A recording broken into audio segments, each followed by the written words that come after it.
In the 80s, they did it to Reagan. A debt ceiling compromise. Democrats promising spending cuts, but delivering only tax hikes. The 90s brought more compromises, more broken promises, and more new taxes. This August, the next chapter will be written. A defining moment. 14 trillion in debt, millions unemployed, the dollar in decline. We know where they stand. But will our party's leaders repeat the mistakes of the past? Will they choose compromise or conviction? One serial hypocrite exposed. He went the other way when he got paid to go the other way. Now, another has emerged. Rick Santorum, a corporate lobbyist and Washington politician, a record of betrayal. The facts? Santorum promised a balanced budget amendment, then voted 5 times to raise the debt ceiling, even for the bridge to nowhere, adding trillions to the debt. Then he admitted, I'm no longer a deficit hawk. I had to spend the surpluses. Santorum promised to stand with workers, then sided with big money union bosses and opposed the Right to Work Act. Santorum promised to fight the special interests, then took the most lobbyist cash in Washington and was named one of the most corrupt members in Congress. America's challenges are too great. Don't be fooled. Rick Santorum, a record of betrayal. Another serial hypocrite who can't be trusted. A counterfeit conservative who opposes right to work, massively increased spending, and funded Planned Parenthood. Finally, a flip-flopper who's been on all sides, supported TARP bailouts, and provided the blueprint for Obamacare. 3 men, 1 vision. More big government, more mandates, less freedom. Is this dude serious? Fiscal conservative? Really? Santorum voted to raise the debt ceiling 5 times, doubled the size of the Department of Education, then supported the biggest entitlement expansion since the 60s. Not Ruby. Santorum voted to send billions of our tax dollars to dictators in North Korea and Egypt, and even hooked Planned Parenthood up with a few $1,000,000. Rick Santorum, a fiscal conservative? Fake. What's up with these sorry politicians? Lots of bark, but when it's showtime, whimpering like little shih tzus. You want big cuts? Ron Paul's been screaming it for years. Budget crisis? No problem. Cut $1 trillion year 1. That's trillion with a T.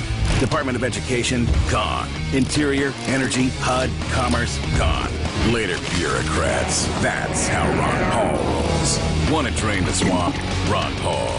Do it. Ron Paul, a veteran with a plan to keep America secure. Protect America by securing our borders and rebuilding our defenses, not by acting as the world's policeman, spending trillions nation-building overseas. The Paul Plan for security? Start protecting America's borders. Stop wasting American money. Ron Paul. Restore America now. The Paul Plan? Balance the budget. Cut $1 trillion year 1. Eliminate 5 federal bureaucracies. End the foreign wars and nation building. Rein in the Federal Reserve. Pay down the debt. Cut taxes to create jobs. Ron Paul. A plan to restore America now. Let me see if I get this right. We need to borrow $10 billion from China, and then we give it to Musharraf, who's a military dictator who overthrew an elected government, and then we go to war, we lose all these lives promoting democracy in Iraq. I mean, what's going on here?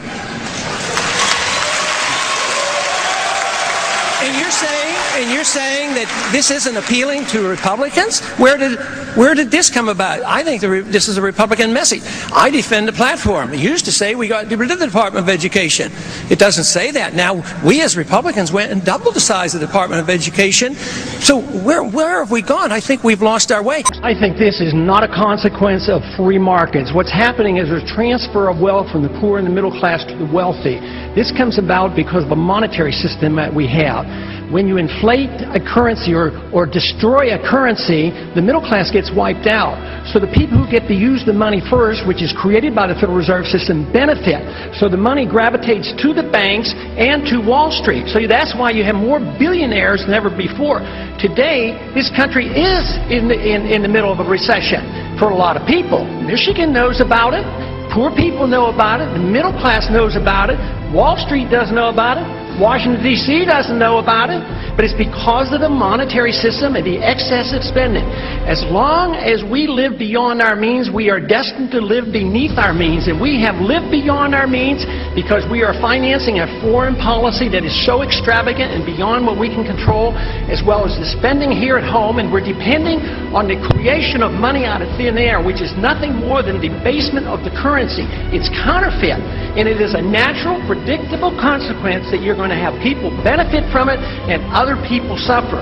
So if you want a healthy economy, you have to study monetary theory and figure out why it is that we're suffering, and everybody doesn't suffer equally or this wouldn't be so bad. It's always the poor people, those on retired incomes, that suffer the most. But the politicians and those who get to use the money first, like the military-industrial complex, they make a lot of money and they benefit from it. It is our job to check up and find what the Federal Reserve has done, audit them, and find out who their buddies are that they're taking care of.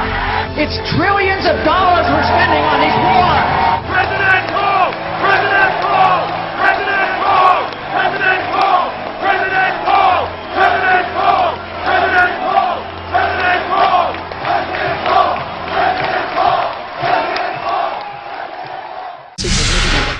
If Ron Paul were to be the Republican nominee, it's a big if, but let's say he wins the Republican nomination.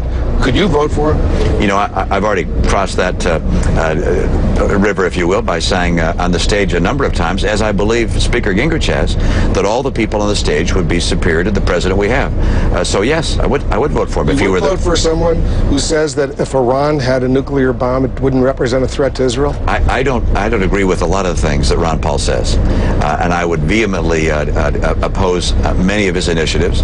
And I believe we'd be able to move him in a direction that's more productive. But I can tell you that this president, in my view, is taking America in the wrong direction in Iran, in Israel, and with regards to our policies internationally and here at home. So you think Ron Paul would be a better president than Barack Obama? I have said that, and I think Newt Gingrich has said the same thing on the stage when we've spoken about our Republican contenders. Madam Speaker, I have a few questions for my colleagues. What if our foreign policy of the past century is deeply flawed and has not served our national security interests?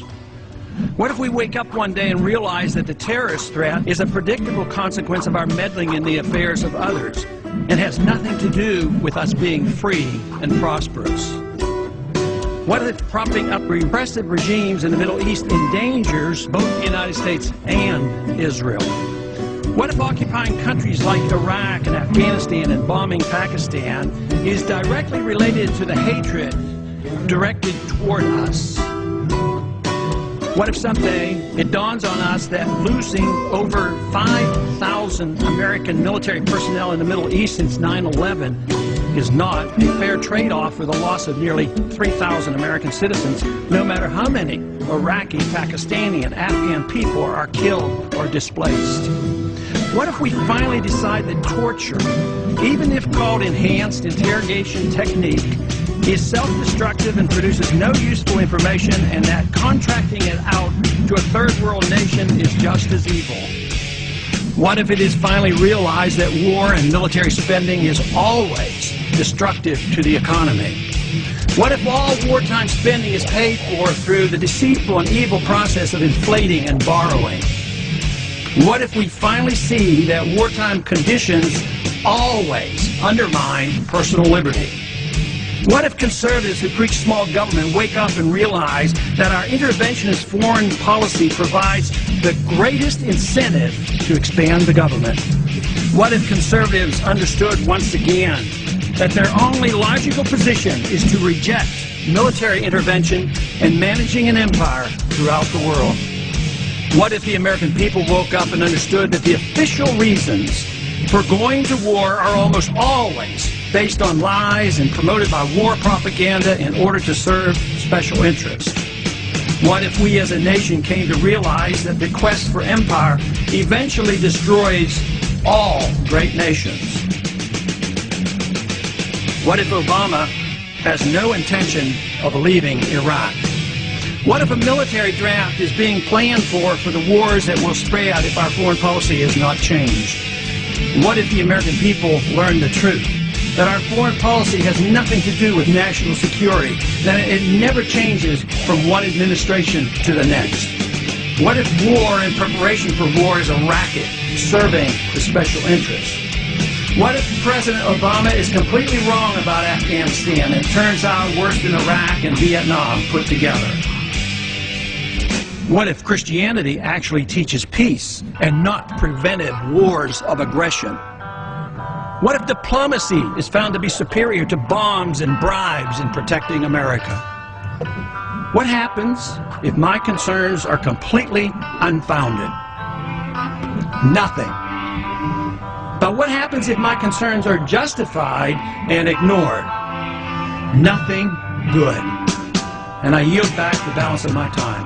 Imagine for a moment that somewhere in the middle of Texas there was a large foreign military base, say Chinese or Russian.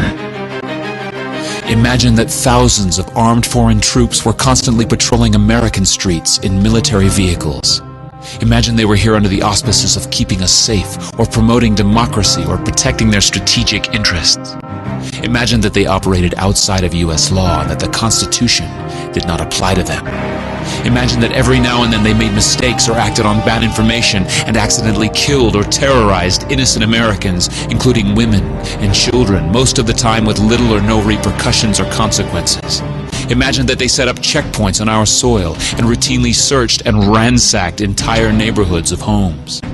Imagine if Americans were fearful of these foreign troops and overwhelmingly thought America would be better off without their presence. Imagine if some Americans were so angry about them being in Texas that they actually joined together to fight them off in defense of our soil and sovereignty because leadership in government refused or were unable to do so. Imagine that those Americans were labeled terrorists or insurgents for their defensive actions and routinely killed or captured or tortured by the foreign troops on our land. Imagine that the occupiers' attitude was that if they just killed enough Americans, the resistance would stop, but instead, for every American killed, 10 more would take up arms against them, resulting in perpetual bloodshed. Imagine if most of the citizens of the foreign land also wanted these troops to return home. Imagine if they elected a leader who promised to bring them home and put an end to this horror. Imagine if that leader changed his mind once he took office. The reality is that our military presence on foreign soil is as offensive to the people that live there as armed Chinese troops would be if they were stationed in Texas. Shutting down military bases and ceasing to deal with other nations with threats and violence is not isolationism. It is the opposite. Opening ourselves up to friendship, honest trade, and diplomacy is the foreign policy of peace and prosperity. It is the only foreign policy that will not bankrupt us in the short order, as our current actions most definitely will. I share the disappointment of the American people in the foreign policy rhetoric coming from the administration. The sad thing is, our foreign policy will change eventually, as Rome's did, when all budgetary and monetary tricks to fund it are exhausted.